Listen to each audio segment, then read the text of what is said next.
اللہ جی وعلیکم السلام اللہ۔ ورحمۃ اللہ وبرکاتہ۔ یہ ایک سوال ہے، کیا شادی سے پہلے لڑکا اور لڑکی ایک دوسرے کو دیکھ سکتے ہیں یا مل سکتے ہیں؟ اس سے متعلق حدیث بھی شیئر کر دیجئے۔ جی بالکل، شادی سے پہلے اگر لڑکی کے ماں باپ، ٹھیک ہے، اگر لڑکی کے ماں باپ اس چیز پر رضامند ہیں اور ان کو یقین ہو جاتا ہے کہ یہ لڑکا جو ہے ہماری لڑکی کو پسند بھی کرے گا اور اسے نکاح بھی کر لے گا، ٹھیک ہے، تو پھر شرعی لحاظ سے اس چیز کی اجازت ہے کہ جس لڑکے نے اس سے نکاح کرنا ہو وہ اس کو دیکھ سکتا ہے اور اس کے ساتھ گھر والوں کی موجودگی میں ملاقات بھی کر سکتا ہے، ٹھیک ہے۔ اور یہ ایک چیز ذہن میں رکھیے گا کہ یہ لڑکی کا اور اس کے گھر والوں کا اس پہ زیادہ اختیار ہے کہ وہ اس کی اجازت دیتے ہیں نہیں دیتے۔ تو اس لیے اس پہ روایت آپ نے جو مانگی ہے، تو روایت کے اندر بالکل ہمیں کچھ کتابوں کے اندر ایسی روایات مل جاتی ہیں کہ جس کے اندر نبی علیہ السلام نے فرمایا، اس کا مفہوم کچھ یوں ہے کہ اگر کوئی تم میں سے کوئی کس سے نکاح کرنا چاہے تو اس کو دیکھ لے، ٹھیک ہے، اگر وہ یہ دیکھ سکتا ہے اس کو تو وہ پہلے دیکھ لے، تاکہ جس کی وجہ سے وہ نکاح کر رہا ہے وہ چیز اس کو نظر آ جائے یا دیکھ لے۔ تو اور ایسی روایتیں بھی مل جاتی ہیں، کئی لوگوں نے کہا کہ ہم نے چھپ چھپ کے دیکھا، ٹھیک ہے مطلب راویوں نے ایسا بھی بیان کیا ان روایتوں کو بیان کرنے کے بعد کہ انہوں نے کسی عورت سے نکاح کرنا تھا تو انہوں نے پھر اس عورت کو چھپ کے دیکھا یا چھپ کے اس کو دیکھا، کیونکہ دیکھیں وہ چھپ کے دیکھنے کا مقصد یہی ہے کہ وہ لڑکوں کو بھی شرم آتی ہے، کئی جگہوں پہ لڑکیوں کو بھی شرم آتی ہے شادی سے پہلے کہ وہ کسی غیر مرد کو دیکھنا نہیں چاہتی، اور نہ ہی کچھ لڑکے بھی ایسے ہوتے ہیں شرمیلے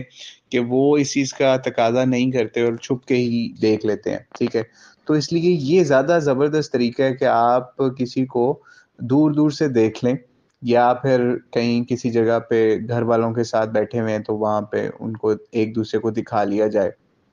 ٹھیک ہے۔ تو یہ تو ایک ہو گیا اجازت کی حد تک، میں آپ کو کوشش کرتا ہوں وہ روایات یا کوئی ایک روایت آپ کو بھیج بھی دوں یہاں پہ، ٹھیک ہے۔ لیکن جو ہمارے معاشرے کے اندر ایک چیز ابھی پھیل رہی ہے،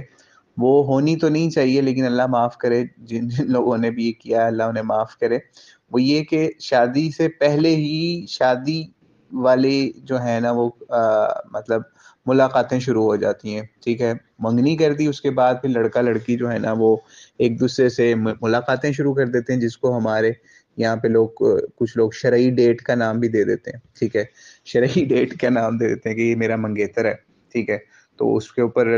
خاندان والے تک اعتراض بھی نہیں کرتے، تو جب ایک دوسرے کو وہ اچھے طریقے سے پہچان لیتے ہیں، سمجھ لیتے ہیں 6 مہینے، تو 6 مہینے بعد لڑکا لڑکی جو ہے نا وہ دونوں اتنے بدزن ہوتے ہیں ایک دوسرے سے کہ دونوں میں سے ایک یا دونوں ہی اپنے ماں باپ سے کہتے ہیں کہ مجھے اس سے شادی نہیں کرنی ہے، ابھی ایسے میرے ساتھ کر رہا ہے تو بعد میں کیا کرے گا۔ تو اس کی وجہ سے شادی سے پہلے ہی شادیاں ٹوٹنے کا رواج جو ہے وہ بہت زیادہ پروان چڑھ رہا ہے، یعنی منگنی ہوئی، منگنی کے بعد ہی جو ہے وہ کام ختم، 6 مہینے بعد یا سال بعد، اور پھر کیا ہوا، پھر وہ لڑکا یا لڑکی خاص طور پہ اتنے بدنام ہو جاتے ہیں خاندانوں کے اندر کہ ہر شادی ہر جگہ پہ وہ اکٹھے نظر آتے تھے کسی زمانے میں، اور ایسے جیسے کہ کوئی ان کا رشتہ جیسے کوئی طے ہو گیا، مطلب بن گئے ہوتے ہیں میاں بیوی، یا کہیں پارکوں میں، شاپنگ سینٹرز میں، اس طرح کی جگہوں پہ۔ اور اس کے بعد کیا ہوتا ہے، اس لڑکی کے لیے زیادہ مسئلہ، کیونکہ میل ڈومیننٹ سوسائٹی ہے، تو چاہے وہ کہیں بھی ہو، چاہے انڈیا میں ہو، چاہے پاکستان میں ہو، چاہے امریکہ میں ہو، میل ڈومیننٹ سوسائٹی ہے، تو کیا ہوتا ہے کہ لڑکے پھر خاندانی لڑکے جو ان سے اس خاندان کے لڑکے ہوتے ہیں وہ پھر کہیں اپنی انا کا مسئلہ بنا لیتے ہیں، تو فلان لڑکے کے ساتھ منسوب تھی ہم نے، اب اس سے شادی نہیں کرنی، اس کے ساتھ گھومتی پھرتی تھی ہم نے، اس سے شادی نہیں کرنی۔ تو دیکھیں مسئلہ یہ ہے کہ جب آپ شریعت کو پھلانگتے ہیں نا تو پھر اس طرح سے آپ کے ساتھ مسئلے مسائل بھی آ سکتے ہیں، اللہ بچائے سب کو۔ تو اس لیے یہ کام نہیں کرنا چاہیے کہ لڑکے لڑکی کو اس کا نمبر شیئر کر دیے جائیں، پھر اس کے بعد وہ ایک دوسرے کے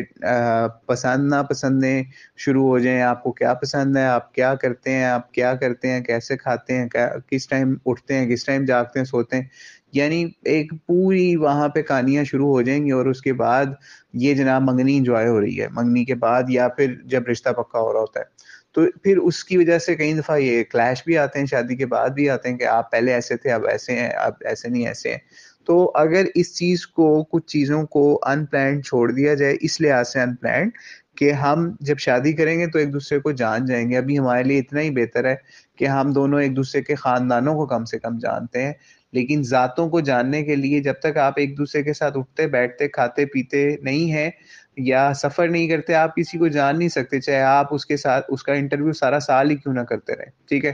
بہت ساری جگہوں پہ جابس کے لیے انٹرویو ہوتے ہیں اور اگلا بندہ کامیاب بھی ہو جاتا ہے، لیکن جب وہ بندہ جاب پہ آتا ہے تو پتہ چلتا ہے بعد میں کہ یار یہ تو ہمارے ساتھ اس نے دھوکہ کر دیا. ٹھیک ہے، تو اس لیے کوئی ایسا معیار نہیں ہے ہمارے پاس کہ ہم 100% کسی کو جج کر سکیں اور ہم اس کے جتنے مرضی انٹرویو کر لیں، جتنی مرضی ان کی فون پہ کنورسیشنز کروا دیں، جتنی مرضی ان کی شرعی ڈیٹس کروا دیں. نہیں ہم جان سکتے ایک دوسرے کو، انسان چیز ہی ایسی ہے. ٹھیک ہے، تو اس لیے اس طرح کی حدیں پھلانگنے سے بچنا چاہیے. زیادہ زیادہ ایک دفعہ دکھا دیا جائے گھر والوں کی موجودگی میں، وہ بھی اس وقت